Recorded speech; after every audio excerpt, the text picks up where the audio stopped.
me da wasi de come ne say me obi a isusu na me for the free mountain. Okay. Na me for the free mountain so oja ajapade kakra ye dan. Okay. Ti ekoba say me sna me try to my kwatema. Koye hoza bo am kwa 2 months 1 month na maba. Okay. Nti me be na me ti say na me pase odi dan ne dey e ma han. Okay. So odi too many ni na me si da bi. Me mpre. Sia hunu eye sia hunu. Nti me senior brother. And so na on so the two men na me si me mpre na etan ne papa de ma say yemfe tintum na ya mobra anka si yemfa ma han. Na efimu ana say bia e bia mfada wache. Nti me senior brother yenya one room. Okay. Ti ase home. Yeah, nti me ne mo kan ya mo ntimi ase na me so okay sa ne tie dia. Mo ntimi ase dia ne me bra na mo fa ne balance ma na me nkoda dan ni mu. Okay. Me ne ma me ne brother kan sem ni bia mo se da bi. Ha na mo de bema. Mo de bema ya na me de me sa ko tema. Call back. Ti me be no mo de dan na ile ama han. Ni ma me de balance ma that time so ma me ka che 20 cedis. Ni ma me de me de ma me na se wo de me nsum. Ti ma nsum. Ti ko ba sa no. In fact, ni ma me de ni ma me. Me man me tiri man so ana masore oye batan papa ka batan a oye number 1 but that time no me man me tani ni man. Okay.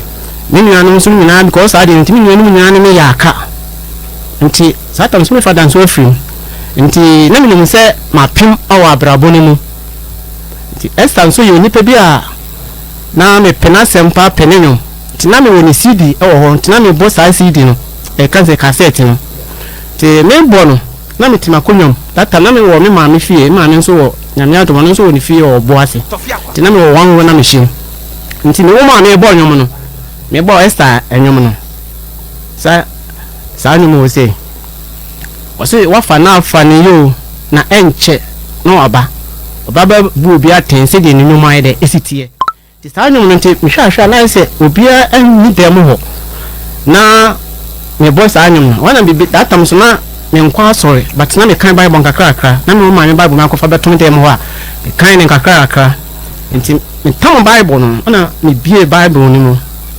ti me bie Bible no Psalm 27 verse 10 ti me bie Bible ni mu no ahona na me kan Psalm 27 verse 10 ena na e kasa gumasum se woja ene wona jawa na onyankopon de na ojawo. Okay. Ti me hwa na asem ne kasa gumasum sa ti ho na bibi wura me mu na Esther nyom no so se bo na ese wura me e ho na me to Bible no na kasa Jesus me da wase ti me pie ko gina dan abonten na me hwe so hwe ofom ho na me hye matare na me pie ye yes sa bre no na what decide so person poison no oh my decide that time no kula no e dan na me dan na e mo si nti me decide say ada say me pose me ho ana say me de ahoma be sen can say and voice no I say me ho because me ma me ni me nkasa me brother ni me nkasa me sister ni nya ni me nkasa me father nso afrim ti ne wiase a me wo no me gidie ti sana wadwen ka kire wo yeah so we dey small problem o ti ayede na sa de we push you say to fe no problem sir what we are so far the film that time me so to fi akwa na me so anya na me nyini that time me so go so me ma me adani na nia ma me ne me nkasa etifie ba akom me brother ne me nkasa me sister ne me nkasa me father nso afrim enti oba fi ha na one ne kasa enti na me nim se mapem awa abrabo ne mu me nim se mapem ti no say de twase say me say me ho na ye se me kum na ye se bibia ye de etutwa but asedam kan yankopon say onam Esther so ne nyum so egie me eti wo kakra na wo ho na panyi na wo ho no racho panyi no wo ka panyi say ode wo ka panyi ni say ode oba yi ma akwa ba ya eja on sen ka on pa de nkoko ejina say wonso no kakra na wo ho no if I try we ni mo ba odi kan ana Ipacho medical ba koda okay. Ba ndo ye bema. Okay. Nti wenum na ye ma. Ipacho. Maza. Sisi wan kasa se oda sori anopa. Na hu nkwada ya. Aya de na wadwene ka kire. maybe so say oda sori anopa na hwe se o yiri dampam na nkwada yi da ho na o ma sori na o mo ye da aya na wan kasa no utiri mu no die na ka kire o e ka kire me se ni da so nyansan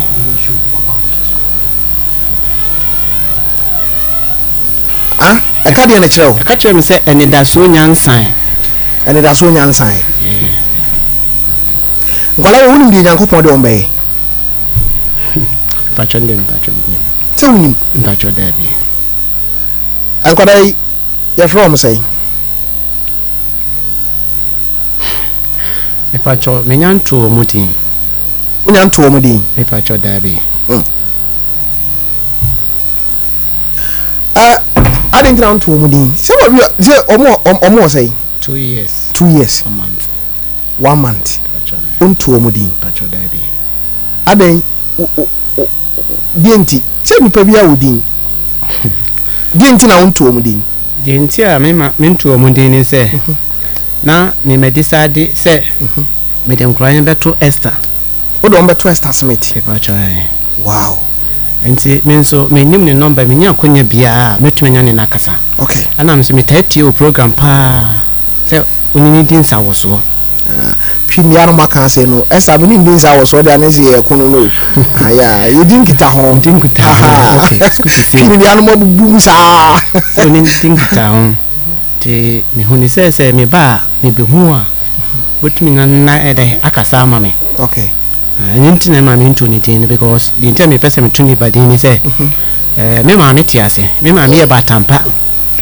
but me hwe said ye Nyankopon nam Esther so anye Esther ka me ni wiase nkankure ye de a ma wiase de o say me de Esther nkankure to Esther na ye enka ye edum okay Emma Esther Smith pacho wonderful wasre na o shepa se dem kure ya ho fe pa Nyankopon o say mami o say me pese me kasa asem we kire o say enyum ekura tumi enyum kura tumi enti so we obi a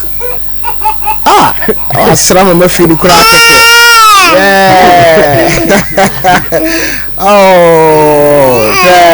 What you fe just say also person do to Esther Smith right say opese ode ne ba no eto Esther Smith na nka me pese me tie free nanum meni me nua ba bonkomo na meni no bonkomo no say tofe meni ajedodo anya hwe no me nkura nhye ne say adwuma Nyankopon fa me so de baaye no age wo kra bi nkwa ene ye di kan nia etoso mienu Onyankopon san ye madom ama awo a afri mu aba no nso no opese omode nkwala no to me a tofe masom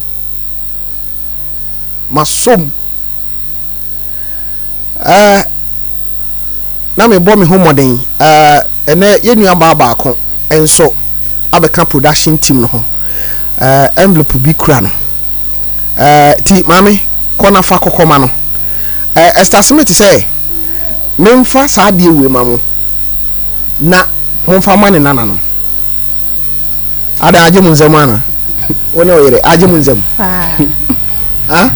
paper change wow thank you yes I will have wow show Facebook no adia media ma owura no ye nua ba Esther Smith me bona mania no say tofe me send u bibi sisi a fama omo na ka kire omo say enkwada no maje omo atum Esther kura be say me kura me pe ma kura ka me ho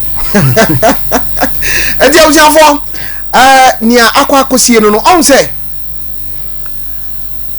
anya hwe no enei omanya adomu Onyankopon anim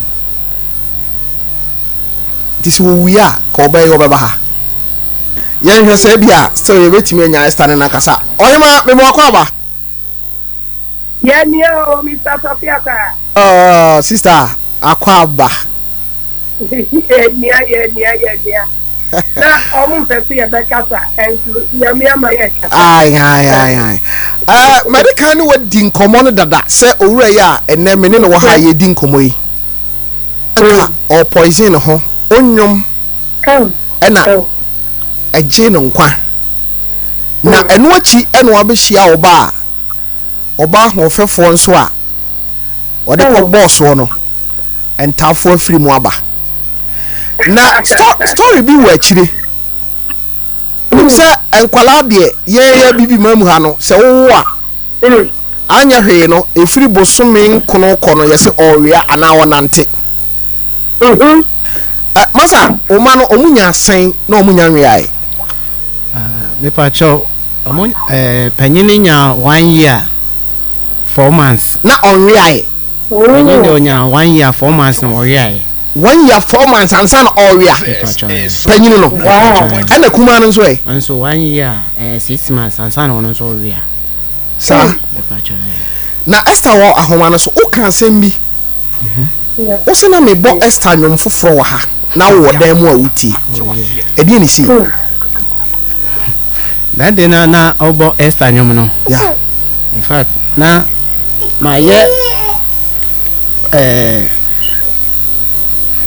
Ghana can say bibi mama say bibi draw kra wa ye bia honam de wa ye bia ye and so say men kra ni ntumi enante ti say me nam kronko bibi sam kra me say o manante bibi sam me say o manante ti asema na me kan no ti na me tati o program ni pa Sunday be am ti o program ti obo Esther nyom no say me tuwa me dwintwin me tuwa me ha no ma jonkura odwene me ho edume be bambo bai dubire be me toba ha enokre edume be nti o kasa no o bosa hanyom no ana bibi wura me mu ana me so nkra ne me no nsa se Yesu anka mre no mu a mo so mo nka fo mo amen mo so mo sorry ti enyom ni wura me tina me sre wo dam tina ma boda mo to ba no kra no bisa me sa dai SOMPA asema no wo kan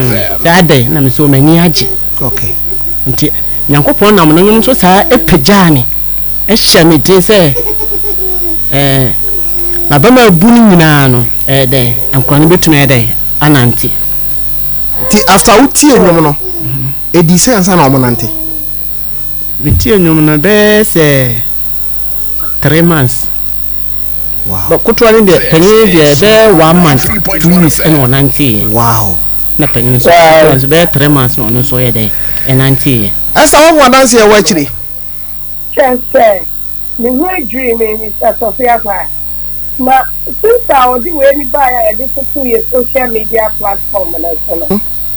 Chese adansi dia so one dey na so Chese I who give some Yami and them also and them also Emma Yum Etimi Piano. That's a new dream. Yami Yakin and Catal, we have been real of what. Ekwadano omse omde omo eto emse o de envelope bi ma me se me fa ma omo no credit ma present the ama omo dada but na me pese atifi wanum se oso pese ode nkwada no eto waje ana onye yeah me subscribe and that's the brother I understand na almost got to social media anytime they say that almost so everyone who needs and shrianimu ni kakeke you know yami on show mo pa no on show brother and the wife say what ya to see ma exactly on show mo be no show so Esther yabada wase na o de minim se ye wo niema bebre ye minim se enche me kai Ghana for say Esther Smith baba be concept e wo Ghana se o baba amen me na mdo ba o uwi anam no ko na sa no credit I got together Esther, you better was see. Nyankopon nhyira wo. Mr. Damase, pa, brother, you mean come on. Amen. Okay. But I see. I was avo and I see who ne mu atwe papa. Pacho de me kan say. Say ya unu de obenya. Enti so how be anansa amane bi to a. Yeah. I will say opeja wani hwe twejampo Nyankopon. Wow. Na obejew. That's what. Aha, sister so akane de. Ona we tiawa say ebre no na me bre no kopa 1 minute bi de na won so oka ahyewi obi a otie ya na bamu abu enkran. Me dance. Me so me ka che atiefo na ahwefo nyina ne say say Yesu anka mre ne ma obi a ha obi a onamu bia onkam obefrim. Say Yesu kam na nemu dia ananka won so ha na onamu no ana dia ato no ka obekam. Okay. Pastor Yesu ankamu dia won so onkam. Na mesa fa kwanya wo say obi a ne nua na ne damfo na busua pono no. On kan Psalm 27 verse 10. Okay. Bible say wogja ne na jawa na onyankopon de onjao. Ena na me de ma atiefo ne atio ahwefo. Okay. But kwara de omo ye me ofa asere mtimu hwe omo ye mame. Bepachu. Mani di omo chi. Omo suku kom bibia no mama yehu. Bepachu. Omo eda chi hia me pa. Ti say no Esther Smith senior and Esther Smith junior. Tie bia wo fie di bia na de aka ho. Eno ana.